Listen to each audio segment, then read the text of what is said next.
comencem any. Any nou, vida nova. I molts llibres. I molts llibres per Reis. I hem fet una tria aquí, cadascú la seva, triant llibres, jo trobo durs, uns Reis durs, aquesta vegada. Bueno, perquè portem aquí setmanes veient destriant d'això no, això sí, això no m'agrada, a mi tampoc, no sé què, al final hem decidit que tu, cada un per la seva banda i... Doncs vinga. Doncs jo, la primera cosa que vull recomanar a gent que vulgui triar un llibre és aquest Pequeños Fuegos por Todas Partes, un llibre que a mi em va agradar ja a finals de tardor, diu que és de Celeste Ng, Alba Editorial, contemporània, una novel·la nord-americana, molt femenina, tots els protagonistes principals són dones, i que parla d'una família que es veu destarotada perquè lloga una caseta que tenen secundària a una mare i una filla, i aquell ordre que tenen es destarota tot, i tot canvia per sempre. Et toca a tu.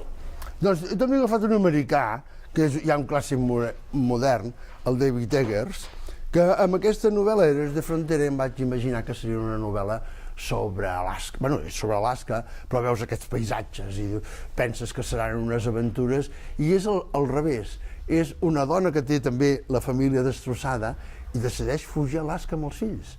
I llavors, com aquella dona, en aquelles immensitats, allò, va asserenant-se i va aprenent a acceptar la vida, però sempre a partir de petites coses. I les heroïcitats són les quotidianes, les de cada dia, no grans heroïcitats en grans paisatges.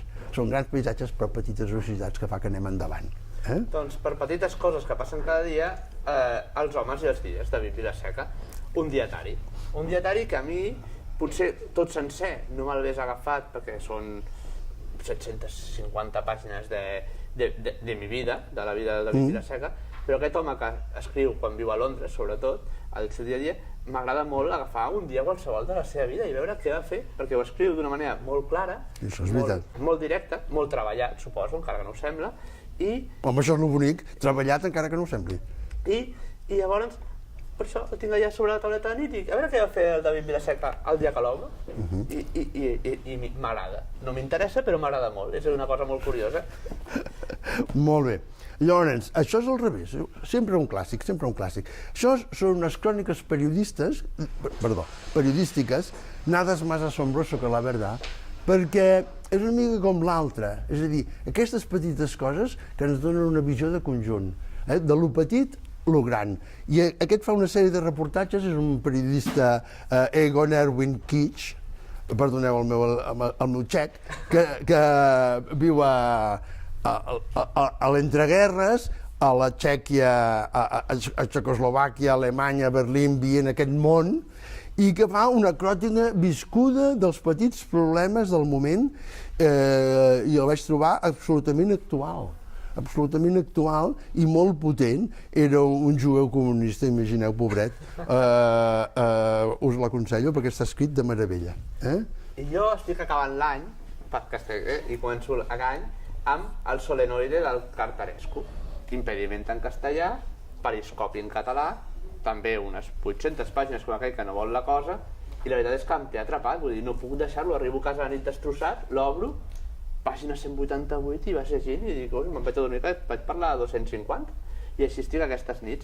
I és com una entrada en un Bucarest, com et diré jo, a mi, que no l'havia llegit mai, em recorda com un conte barroc, carregat d'un Bucarest fosc, és la vida d'un personatge d'allà, i m'està agradant molt, una novel·la, però també Europa Central, ja saps que això ens tira molt, i fascinant. Estic aquí dintre moltíssim, de veritat. De moment el puc recomanar perquè no m'ha defraudat cap pàgina que estic llegint. Barroc. Molt bé, això és al revés. Això és al revés, sempre portar la contrària. Travessar la Riera. Això és una experiència personal viscuda pel Julià Guillamont, un problema familiar, amb la seva malaltia de la dona, i això són els 3 o 4 articles que escriu amb una prosa potentíssima i magnífica explicant que la vida és travessar la Riera i que a vegades costa molt, però això amb un llibret deliciós, il·lustrat, amb pàgines de colors, és com un petit poema sobre les bromes de la vida. Bueno, bons Reis. Que vagi molt bé i bon any.